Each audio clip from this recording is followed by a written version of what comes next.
warriors everywhere. The dwarves fight a desperate battle against the savage greenskins. The Empire is under siege by the marauding armies of chaos. And across the great ocean, the Dark Elves assault Ulthuan, the island home of the High Elves. War is the focus in Warhammer Online: Age of Reckoning.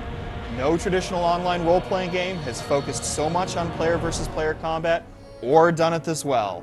From open realm versus realm warfare to standalone scenarios, there are a number of ways to establish battle superiority, and Warhammer Online consistently rewards you for your deeds.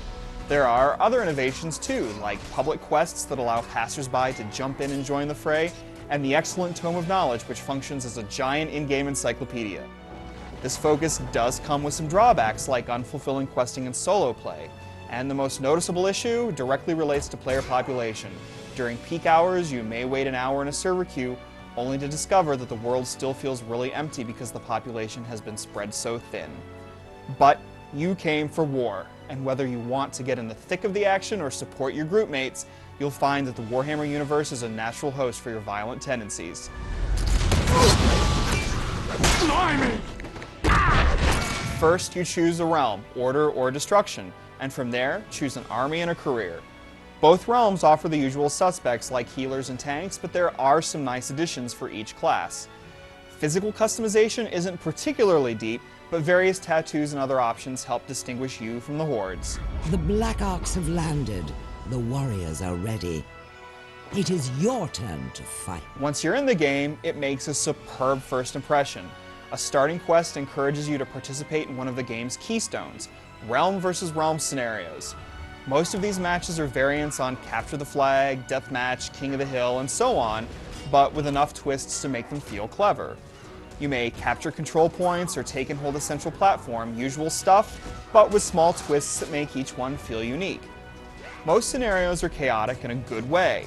You'll always be on the go, from chasing a flag on the move to charging for the opposing healer. It's just a lot of fun.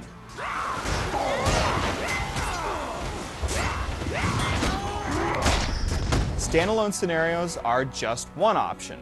Another alternative is to take battlefield objectives and fight through enemy keeps. Open objectives make for a chaotic good time, and you can get behind a turret and bombard foes as they creep closer to the war camp. You and your buddies can also participate in keep captures, where you fight enemy players and defending mobs on your way to the keep boss. It's a ton of fun.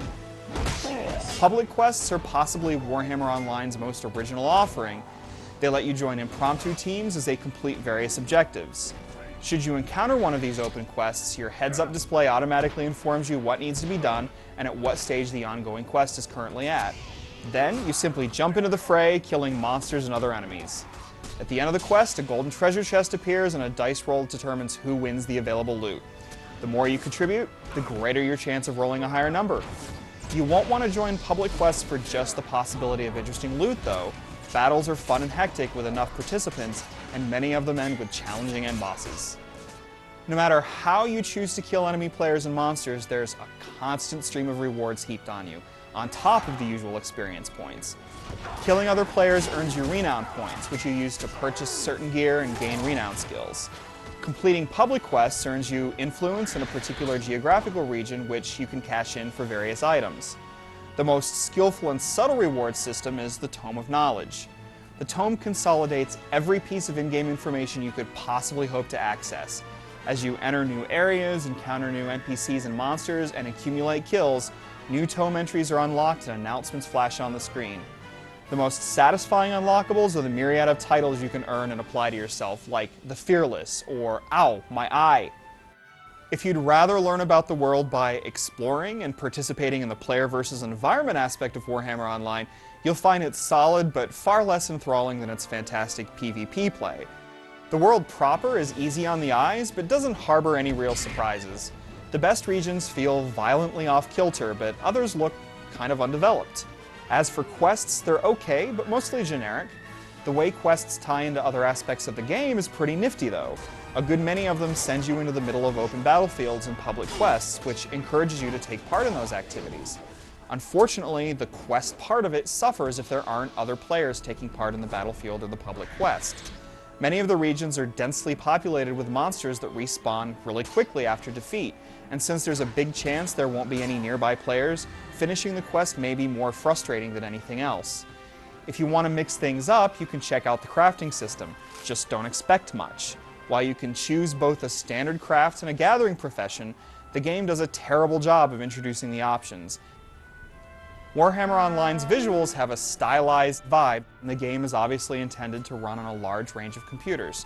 From a technical perspective, you can see where corners were cut. Animations are choppy and a little buggy. These and other minor glitches aren't apt to stand in the way of your enjoyment, though. The sound design is good, but none of its aspects are remarkable in any way.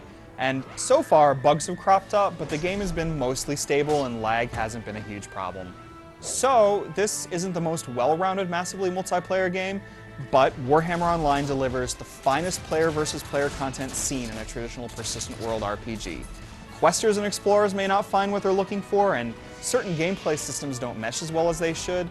Nevertheless, there's more than enough exciting PvP content here to keep newcomers and veterans alike immersed in the perpetually violent tug of war between the forces of order and destruction. Or, as the orcs say, WAH!